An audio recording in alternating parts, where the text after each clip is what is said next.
नमस्कार दोस्तों, study times में आपका स्वागत है।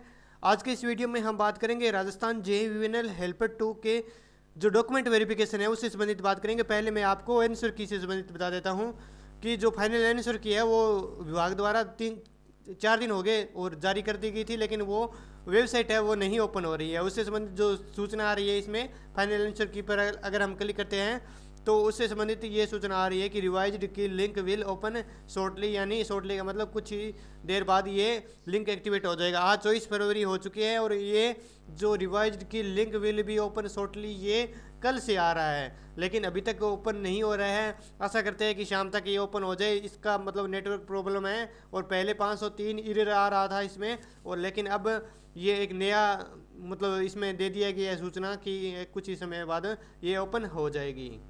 दोस्तों ये तो हो सकता है कि शाम तक ये ओपन हो जाए या कल तक ये ओपन हो जाए। उसके बाद मतलब इसके 4 से 5 दिन बाद रिजल्ट घोषित होने की पूरी संभावना है, और उसके बाद आपके डॉक्यूमेंट भी तैयार होने ज़रूरी है क्योंकि जल्द ही इसकी डॉक्यूमेंट वेरिफिकेशन डेट भी आने वाली है। तो दोस्तों मैं इस वीडियो में बताऊंगा कि आपको कौन कौन से डॉक्यूमेंट ज़रूरी है और कौन कौन से डॉक्यूमेंट आपको तैयार करने हैं। वो सारे डॉक्यूमेंट जो इसमें विज्ञप्ति में दिए गए हैं वो मैंने अलग से लिख लिए है और वो आपको अच्छी तरीके से समझ में आए, इसलिए अलग से ये टाइप किए है।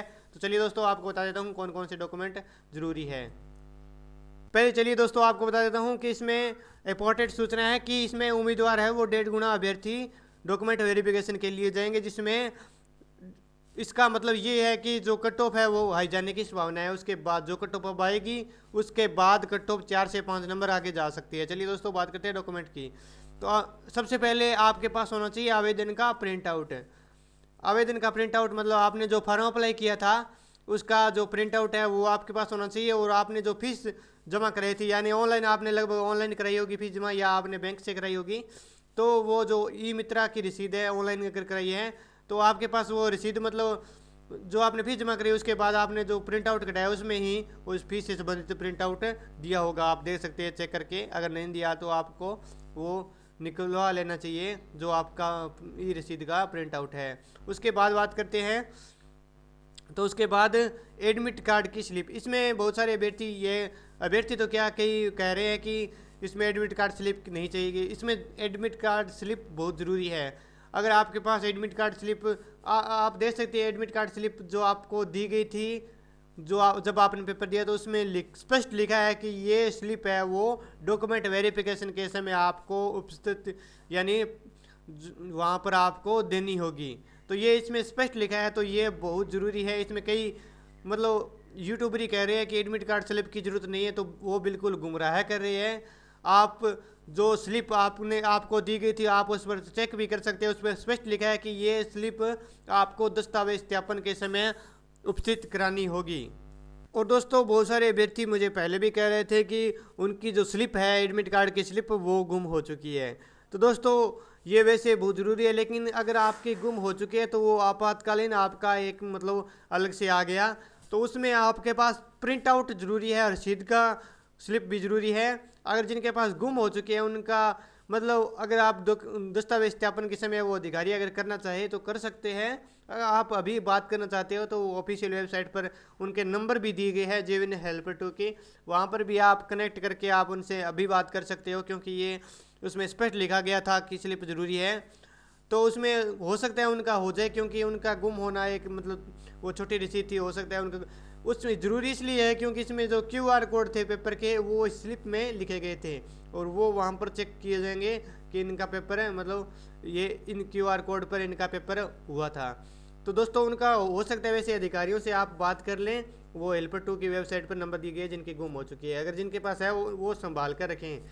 आगे बात करते हैं तो आगे आपके पास जन्म की तारीख के समर्थन में माध्यमिक स्कूल प्रमाण पत्र यानी मार्कशीट है, 10वीं की जो मार्कशीट है उस पर आपकी जन्म डेट लिखी होती है, और वही इसमें मांगी गई है। 10वीं की मार्कशीट होनी चाहिए आपके पास जन्म की तारीख के समर्थन में, तो ये आपके पास ज़रूरी है। और आवश्यक शैक्षिक योग्यता का मतलब है कि आपने अगर या 12वीं की है या ग्रेजुएशन की है तो, या जो पोस्ट ग्रेजुएशन आपने अगर की है तो उसकी समर्थन में उसका भी आपके पास मार्कशीट होनी चाहिए।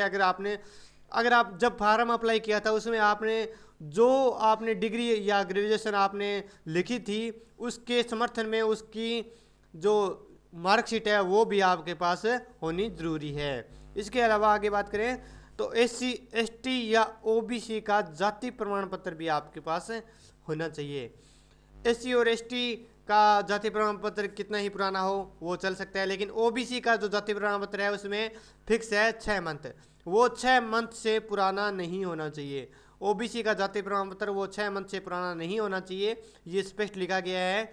तो अगर आपका जाति प्रमाण पत्र है वो OBC वालों का 6 मंथ से पुराना है तो उनको जाति प्रमाण पत्र नया बनवाना पड़ेगा। वो आप अगर आपको विश्वास है कि आपका इसमें सिलेक्शन हो सकता है तो वो आप जाति प्रमाण पत्र अभी से बनवा लें, क्योंकि ये 6 मंथ से पुराना नहीं होना चाहिए, यह स्पष्ट लिखा गया है।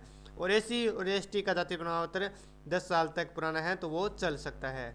आगे बात करें तो अच्छे चरित्र का प्रमाण पत्र भी आपके पास होना चाहिए। और ये अच्छे चरित्र का प्रमाण पत्र है वो आप किसी मतलब आपने जिस स्कूल में आपने 12वीं की या आपने जिस कॉलेज से ग्रेजुएशन की वहाँ से आप ये अच्छे चरित्र का प्रमाण पत्र बनवा लीजिए। अगर नहीं बनवाया गया है, वैसे कई जो जब ग्रेजुएशन या स्कूल वाले पहले ही दे देते हैं TC के साथ, लेकिन अगर आपके पास नहीं है तो आप उस स्कूल से जिसमें आपने ग्रेजुएशन या 12वीं की वहाँ से आप अच्छे चरित्र का प्रमाण पत्र बनवा लीजिए।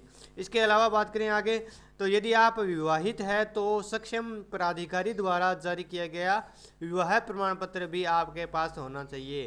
विवाह का प्रमाण पत्र होना चाहिए। इसके साथ अगर आपके बच्चे हैं तो आपके पास स्टाम्प पेपर में आपको लिखवाना पड़ेगा कि आपके इतने बच्चे हैं, वो भी आपके पास स्टाम्प पेपर भी होना चाहिए। 50 रुपये का स्टाम्प पेपर वो लगेगा।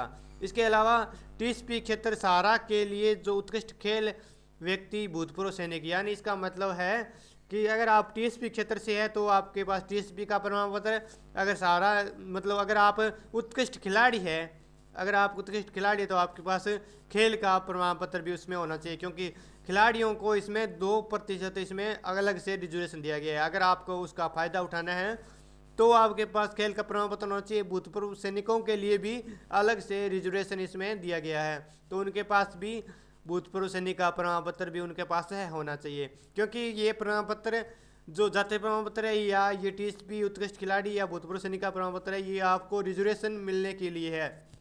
अगर आपके पास ये प्रमाण पत्र नहीं है तो आपको इसका रिजर्वेशन है, छूट है, वो नहीं दी जाएगी। तो दोस्तों मैंने आपको ये आवश्यक डॉक्यूमेंट थे वो बता दिए। ये डॉक्यूमेंट आपके लिए ज़रूरी है, ये डॉक्यूमेंट आप तैयार कर लीजिए ताकि आपका डॉक्यूमेंट वेरिफिकेशन सही से हो सके। और इसके अलावा आपको अगर अभी भी कोई कंफ्यूज है, मैंने बहुत अच्छे तरीके से ये अलग से टाइप करके आपको बताया, फिर भी आपको कोई कंफ्यूज रह जाता है तो आप मुझे कमेंट में बता सकते हैं, मैं आपके कमेंट का जवाब दूंगा। और दोस्तों आपने स्टडी टाइम्स को अभी तक सब्सक्राइब नहीं किया है तो जल्दी से सब्सक्राइब कर लें ताकि आपको हेल्पर 2 की हर अपडेट सबसे पहले मिल सके। धन्यवाद।